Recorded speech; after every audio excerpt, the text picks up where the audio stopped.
in this project that I've been working on with co-authors from the USDA and Princeton, we've been looking at to what extent different households across the US buy different food products, particularly focusing on how healthy are the food products that these different households are buying.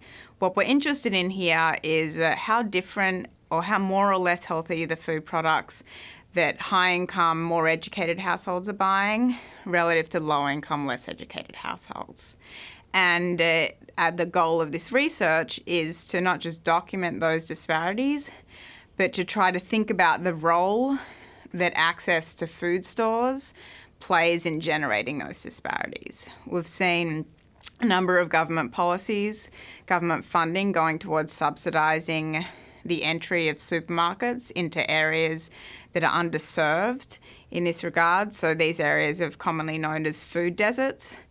And our goal in the paper is to think about to what extent will eradicating food deserts actually have a positive impact in terms of improving the healthfulness of the products that your low-income, low-education households are buying and closing the gap between high-income, high-educated households and low-income, low-educated households in terms of how healthy the food products that they're eating are.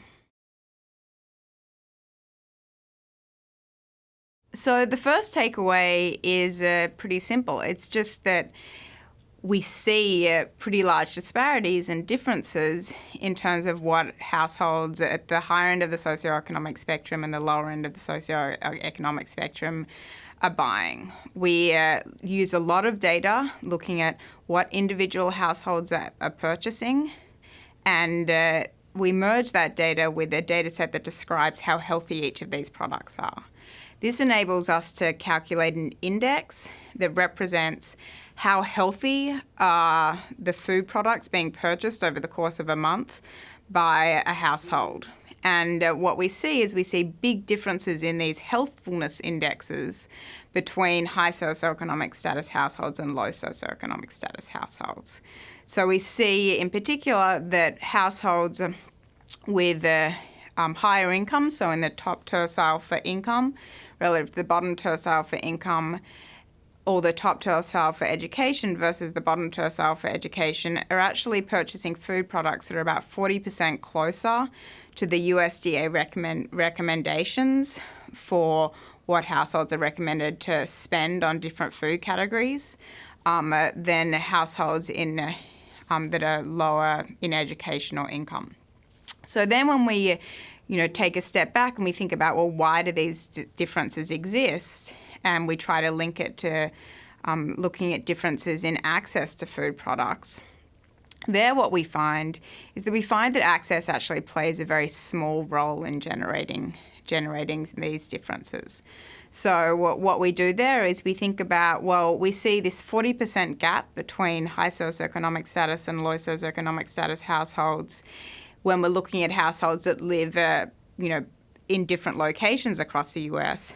But what if you look at different households with different socioeconomic characteristics that are living in the same location? Because presumably these households are going to have access to the same retail environment. So they'll live down the road from the same supermarket, for example.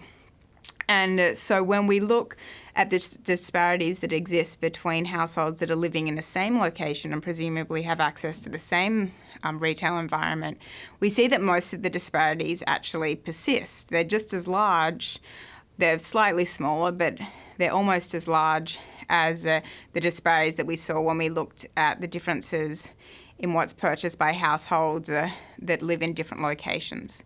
So what this suggests is it suggests that that access actually isn't playing a large role in generating these disparities in the first place.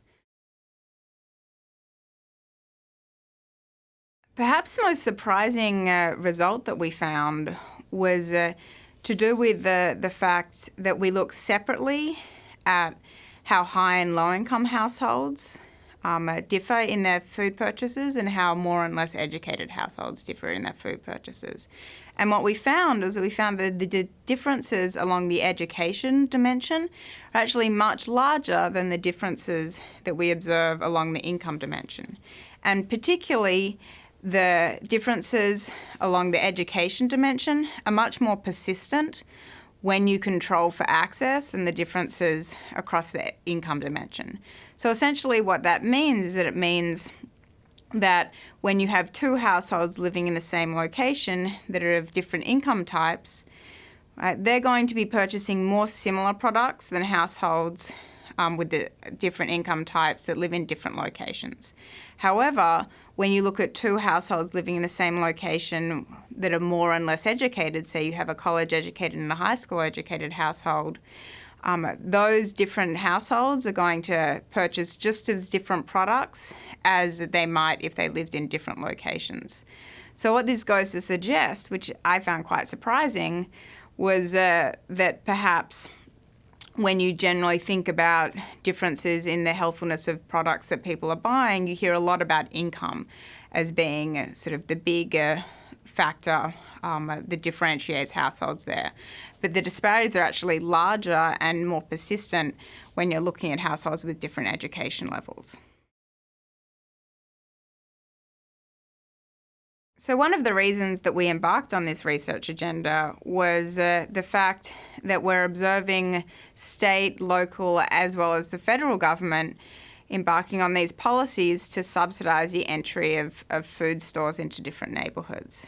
So, to the extent that these policies are being aimed at reducing disparities in what households are consuming, by reducing the disparities in what households have access to, our results suggest that the policies won't necessarily be so effective if they're only just targeting entry of food stores.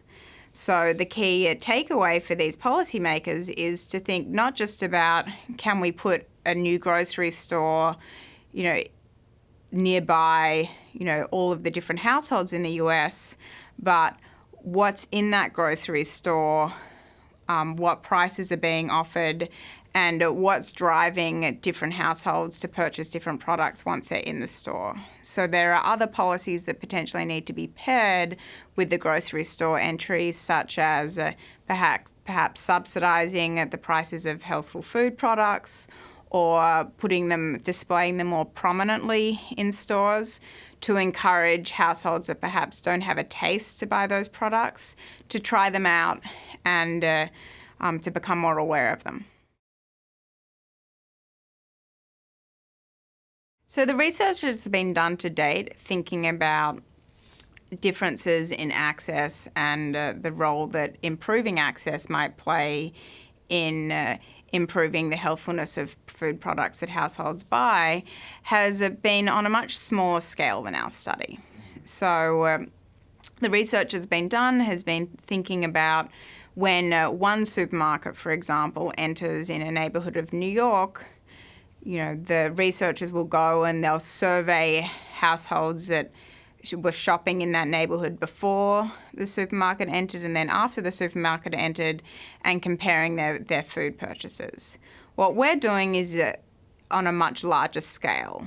We're thinking about how the entry of food stores changes the consumption of households all across the US. So our results are much more generalisable in terms of thinking about how the average household might respond to supermarket entry rather than just thinking about how a household in a particular neighbourhood might respond to supermarket entry.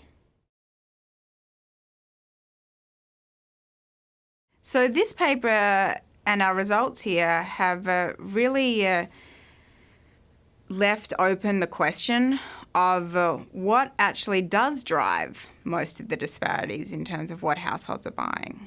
So if we have households that are shopping in the exact same store buying very different food products, and we see systematic differences between high socioeconomic status households and low socioeconomic status households and what they're buying, in spite of them having access to the same food products and the same prices available to them, the question is then why are they buying different products?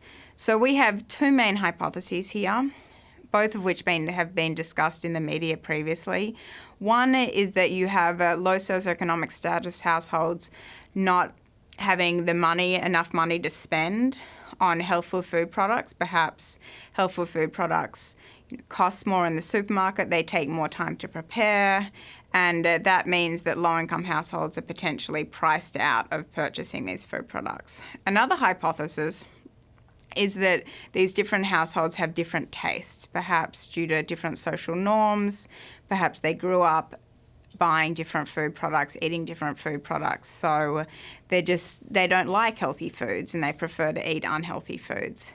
So the question is, which of these explanations explains more of the differences in what we observe? And the reason this is important is because if we actually want to come up with a policy that's going to, shorten or reduce the gap between what these different households are purchasing, that policy is going to look very different if the differences are driven by differences in tastes versus differences in affordability. And so if it's differences in affordability, you might want to think about taxing unhealthy foods or subsidising healthy foods.